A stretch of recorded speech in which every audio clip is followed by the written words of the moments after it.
Oh, hey there. Yeah, you're watching me. I'm watching you.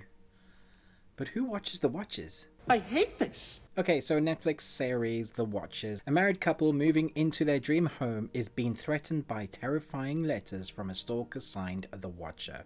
So it's written by Ian Brennan and Ryan Murphy and stars Naomi Watts, Bobby Cannavale, Luke David Blum, Terry Cannell, Michael Nuri. The list goes on. It's a great cast. There are 7 episodes and they're about 45 minutes apiece.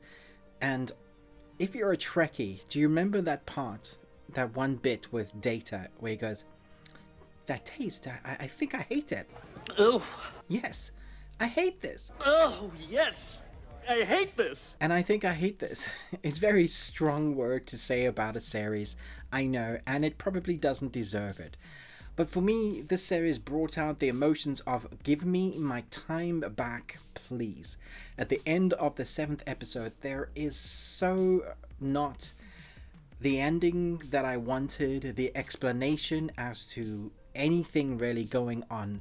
In episode 6, they tease you with a plausible ending that I thought might be a thing, and then I guessed why that was happening and what I thought was going to be the explanation of that thing that was happening in episode 6, and then realized that's so frustrating that I guessed both of those and realized that wasn't going to be the ending. And then when I got to the actual ending, I was like, wow, that is the most unsatisfying, unclimactic ending to a series I have ever seen in a series. It takes me back to the days at the ending of Lost. It feels like that.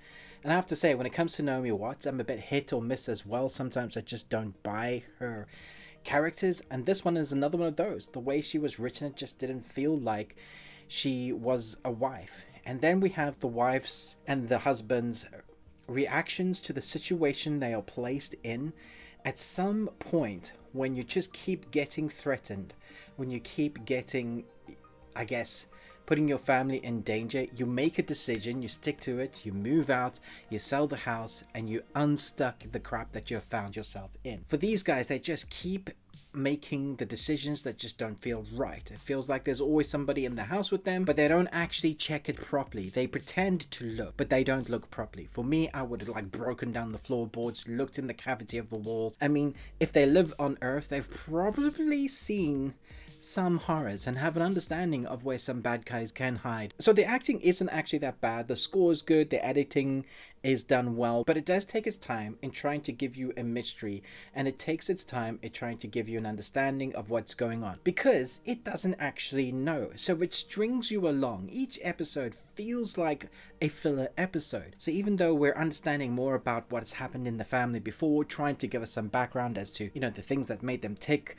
and the creepy neighbors, and everybody's playing the creepiness very well, they're just there for the sake of it. And I only found this out while I was doing prep for this review, that this series is based on a true story that is ongoing. So it's not a documentary, but they've made it a dramedy that ends up being very frustrating to watch, because then all this series is, and maybe this will help you go into it with a better understanding as to what to expect from this series. It is a snapshot at a look of a family in a house that gets letters, just a few moments in time.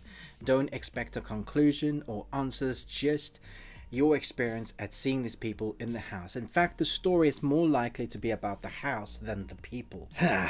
And I found it just give me my time back, please. I don't ever want to talk about this again. I'm going to give this 1.5 Nicolas Cages. To give you a boner. It's a short, sharp, sweet review. It's actually edited well. The score is good, apart from the time wasting that feels like the whole series is a time wasting. And I think everybody did a good job with what they were given. It's a Ryan Murphy series, so for people, I think they have some that they love of his. It does seem to be a bit of a mixed batch with the Ryan Murphy and now Ian Brennan, writers group and creators. I just don't know what I was expecting, but it wasn't this. And maybe that's it. Expectations. I thought this was a big mystery, maybe a supernatural element. I was very disappointed with it when I got done with it. Let me know your thoughts. Maybe you loved it and you would rate this top marks. Maybe this is the type of ambiguous ending series that you like. For me, that's not it. Thanks so much for watching, but most of all, until next time, remember, live long and Tuesday.